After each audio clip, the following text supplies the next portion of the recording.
अंतिम समय खुदा परमात्मा स्वयं काजी बनकर आएंगे और सबको न्याय देंगे। इस प्रकार पुराण में उल्लेखित भविष्यवाणी का रहस्य श्री प्राणनाथ जी इस प्रकरण में समझाते हैं। सैया मेरे सुदली जियो जो कोई है किताबा, तुम ताले लिख्या नूरत जला, सुन के जागो सिताब, नाचुति सरियत करम की, नाचुति तरीकत उपासना, मगज न पावे मायना, चले सब बस पर मन, ढूंढ दौड़ा करत है हिंदू या मुसलमान, ये जो रजे बीच में इनका सुन मकान, जो गरम भी आकाश भी पहुँचे लामकान, माता तो क्यों न छूतई कया पर जाओ पर आसमान, एक इलम ले दौड़ई और ले दौड़े ज्ञान, चित बुध न पहुँचे शब्द ये भी टके न मकान, दूजी कुरसित तरीकता जायरी ऊपर फुरमाना, हकीकत मार्फत की न किन किया बयान, सो किताब खोलन का हुकुमा दी पारा, जो औलाद दमावा की सो खोले क्यों कारा, बादशाह इबलीस दिल परा सब पर हुआ हुकुमा, इन दो के अकल सुन कहे खोले बात न हम, जहाँ कछु है नहीं सब कोई बेच न बेच गुना, सुन निराकार निरंजन बेसबी बेनी मुना, इत खावन तो न पाइए बिचाप के वा, पीछे कहे हम पाया बात न हमारी है साएवा, आत्मरुआन चे नहीं ले माय नहीं लमा ज्ञान, आप खुदा ओ बहतई ये इवली से पूके कान, लोक जिमी आसमान के जिनके शब्द अकल चित माना, सो आगो न चला सके रहे हवा बिच सुनना, यह सिपारे दूसरे यहाँ बिन कर लिखे बयान, बितावा के पालना सौदे तब कजुलान, बोले सब जुदे पड़े मायन सबों का एका, ये सदगुरु आंधे बिना क्यों कर पावे विवेका, हवा पार मद नूर कया नूर पार तजला नूरा, अर्ज करे वास्ते ओ मते पहुँच के आका जूरा, 90,000 रफ कहे यूं कर किया हुकुमा, 30,000 जाहिर करो आकर बाकी खोले हम, सो जाहिर सब जानता झोले खड़े सरियता, और मुंदा मिलंदी गुजर क्या सो खोल से बिचा करता, सोई साहेब आकर आवसी किया मोहम्मद सो कोला, 20 दरवाजे कायम सबको देसी खोला, काजी हुए के बैठसी हिसाब ले सिसवाना, पल में प्रलय कर के उठाए ले सी तदकिना, ये सब ओ मत कारणे आकर कर इशारा था, देसी विस्ता सवन को सोरुआला की बरकता, सो हुक्मादि का छोड़ के छोड़ साहिब के पाए, बिचांगेरी सुन के जाए जल बिन गोते खाए, अवपुसती लापना इत कहाँ रोया ये कीना मोह से कहे हम मोहम्मद के कायम खड़े बिचदीन ये बिचारे क्या करे सुखता ले लिख्या नाये ना तो जान बुझ पड़े आरप क्यों पड़े डोज कमाए तो आँख मूड़े कहे और बेर कहे श्रवण पढ़े तो पावे नहीं कुलप दिलों पर सो पहुंची सरस सवन की वे वेद कते भरोसा न सद्य 11 बीच में होशी दोजक 20 सवन दिया दो हाथों करा सिरसाए बेखिताबा मामद खोले सो मायने आगे लकितावा हे मोहम्मद अल्लाह के हुक्मे मोहम्मद कया समझ आए अब क्या कहिए तीन को जो ये सुन के फिर उड़ जाए हे मोहम्मद अल्लाह के हुक्मे मोहम्मद कया समझ आए अब क्या कहिए तीन को जो ये सुन के फिर उड़ जाए जो ये सुन के फिर उड़ जाए। चौपाई 27 प्रकरण 66 चौपाई 832। बोलो श्री प्राणनाथ प्यारे की जय। श्री कीर्तन ग्रंथ को हिंदी सरलार्थ। हे मेरे धाम के संबंधी सुंदर साथ जी, जो कोई स्वयं को कतेब आदि धर्म ग्रंथों की उत्तराधिकारी समझते हैं वे सब सुने। तुम्हारे भाग्य में ही अक्षरातीत ब्रह्म का ज्ञान प्राप्त करना लिखा है, इसीलिए मेरा उपदेश सुनकर शीघ्र ही जागृत हो जाओ। जिन लोगों से कर्मकांड के बंधन और उपासना की विधियां नहीं छूटी वे धर्म ग्रंथों के गुप्त रहस्य को भी नहीं समझे हैं, इसीलिए वे मन के वशीभूत होकर चले जा रहे हैं। हिंदू और मुसलमान दोनों ही परब्रह्म की प्राप्ति के लिए परस्पर स्पर्धा में उतर आए हैं, किंतु दोनों ही मूल घर ब्रह्मधाम तक पहुंच नहीं पाए तथा बीच में ही फंस गए। उनका ठिकाना शून्य तक ही रहा। योग की साधना करने वाले योगी तथा उद्यमी साधक भी ब्रह्म को ढूंढते हुए मात्र शून्य तक ही पहुंचे। महतत्व तो उनसे भी किसी प्रकार नहीं छूटा, अर्थात वे महतत्व से आगे नहीं जा सके। शास्त्रों में कहा है कि 14 लोकों के ऊपर महतत्व का ही आवरण छाया हुआ है।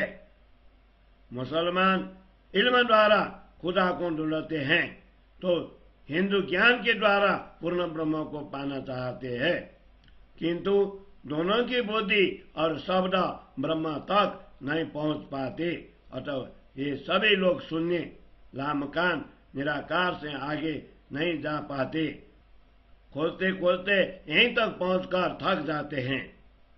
दूसरी भूमिका तरीकत अर्थात उपासना करने वाले की है, जो कुरान के बाह्य जाहिर अर्थ के आधार पर चलते हैं, किंतु यथार्थ ज्ञान हकीकत तथा पूर्ण पहचान मार्फत के विषय में किसी ने भी कुछ नहीं कहा। यथार्थ ज्ञान तथा पूर्ण पहचान का रहस्य स्पष्ट करने का दायित्व तो सदगुरु श्री देवचंद्र जी हानि पर हैं। आदम और हवा की संतान अर्थात माया से उत्पन्न जीव उन रहस्यों को किस प्रकार स्पष्ट कर सकते हैं। माया से उत्पन्न जीवों के हृदय पर दुष्ट इब्लिस का ही राज्य शासन है।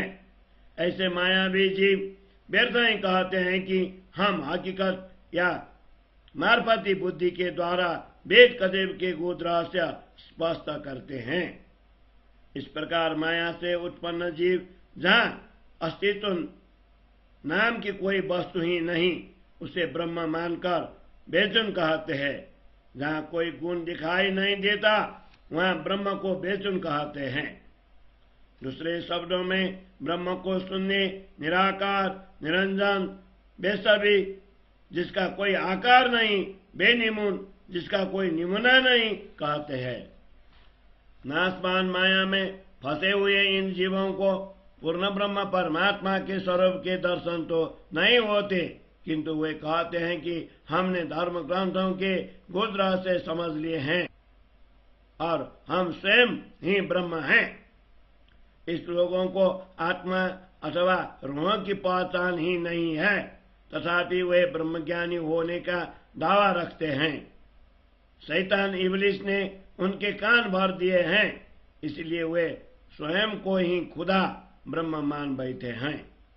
मृतलोक के मनुष्य और स्वर्ग आदि लोकों के देवताओं में पूर्ण ब्रह्म के विषय में विचार करने तथा कहने के लिए बुद्धि, मन तथा वाणी ही नहीं है, इसलिए वे आगे बढ़ ही नहीं सकते, क्योंकि उनके मन, वचन और बुद्धि मात्र माया और शून्य का विचार करने के अवरुद्ध हो जाते हैं। कुरान के दूसरे सिपारे में इस प्रकार कहा गया है कि हवा अर्थात निराकार के पालने में 14 लोग झूल रहे हैं। धर्म ग्रंथ के उपदेशक भी अपनी भूल के कारण पृथक पृथक हो जाते हैं। वस्तुतः सभी धर्म ग्रंथ का आशय एक ही होता है, किंतु सद्गुरु के बिना इन रहस्यों को विवेक पूर्वक कौन समझा सकते हैं। हजरत मोहम्मद ने स्पष्ट कहा है कि हवा शून्य और निराकार से परे अक्षर ब्रह्म नूर है और उन अक्षर ब्रह्म से भी परे अक्षरातीत पूर्ण ब्रह्म नूर तजला है। उन्होंने परमात्मा के पास पहुंचकर ब्रह्म सृष्टि के लिए प्रार्थना की। परमात्मा ने रसूल मोहम्मद को 90,000 शब्दों में अपना संदेश कहा और आदेश दिया कि इनमें से 30,000 शब्दों को ही तुम प्रकट करना, शेष शब्दों को अंतिम समय आकर हम स्पष्ट करेंगे। इसलिए शरीयत कर्मकांड को प्राधान्य देने वाले लोग इन 30,000 शब्दों को ही जानते हैं और जो अखंड ज्ञान गुप्त रखने के लिए कहा है उसे अंतिम क़यामत के समय स्वयं परमात्मा आकर स्पष्ट करेंगे। वे परमात्मा अंतिम आत्मा जागृति के समय प्रकट होंगे। जिन्होंने हजरत मोहम्मद को अपने आने का वचन दिया था, वे स्वयं प्रकट होकर सबके लिए अखंड मुक्ति के द्वार खोल देंगे। उस समय परमात्मा स्वयं न्यायाधीश बनकर बैठेंगे और सभी जीवों के कर्मों का लेखा जोखा लेंगे। तब क्षण मात्र में ही अज्ञानता को मिटाकर सभी जीवों को अखंड मुक्ति स्थलों में पहुंचाएंगे। पूर्ण ब्रह्म परमात्मा ने अपनी अंगना ब्रह्म प्रियाओं के लिए ही इस प्रकार अंतिम समय में आने के वचन दिया है। अब वह परमात्मा सदगुरु श्री देवचंद्र जी के रूप में आए हैं, अतः अब उनके ही प्रताप से सभी जीवों को मुक्ति मिलेंगी। ऐसे परमात्मा स्वरूप सदगुरु की आज्ञा एवं उनके चरण कमल को छोड़कर जो लोग शून्य निराकार में भटकते हैं, वे वस्तुतः बिना जल के ही गोते खा रहे हैं। अब जरा अपने दिल से तो पूछो, ऐसे सदगुरु के प्रति तुम्हारा विश्वास कहाँ रहा? मुख से ही कहते हो कि हम मोहम्मद साहब के बंदे सेवक हैं तथा उनके बताए हुए धर्मों पर हमारा विश्वास स्थिर है। वस्तुतः ये बेचारे करे भी क्या? उनके भाग्य में पूर्ण ब्रह्म परमात्मा का अखंड सुख लिखा ही नहीं है, अन्यथा वे कुरान के जानकार होने पर भी जानबूझकर नरकाग्नि दोजख की आग में क्यों गिरते?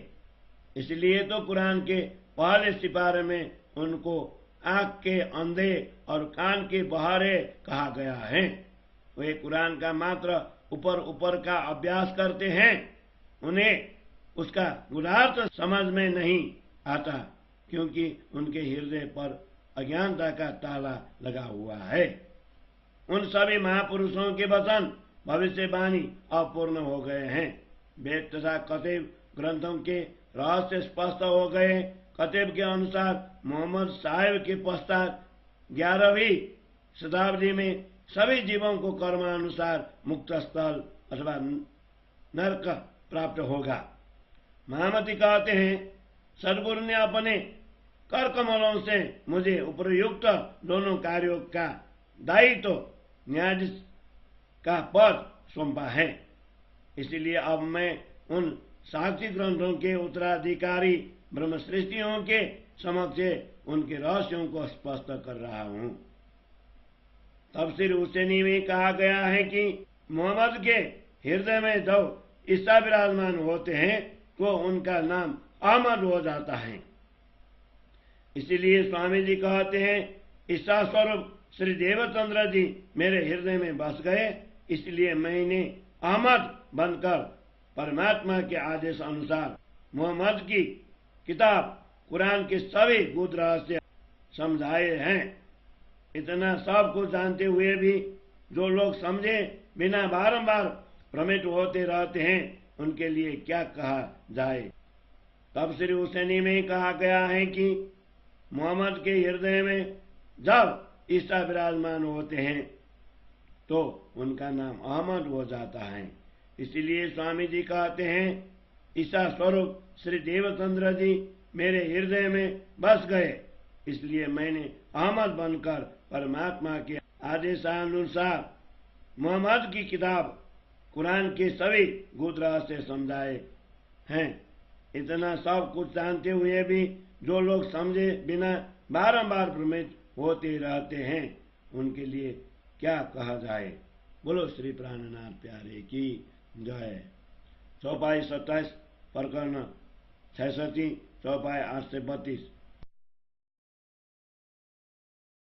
राज श्यामा राज श्यामा राज श्यामा कहिए, राज श्यामा राज श्यामा राज श्यामा कहिए। जेहि विद राखे धनी तेहि विद रहिए, जेहि विद राखे धनी तेहि विद रहिए। श्री तारतम सागर नेपाली स्वरूप को किरंतन को 66 प्रकरण। हे मेरा सखी हो, जो एहल किताब का वारिसदार हो भने मैले दिएको खबर सुना। तिमीहरूका भाग्यमा अक्षरातीत परमात्मासँगको मिलन लेखिएको छ। यसलाई सुनेर तिमीहरू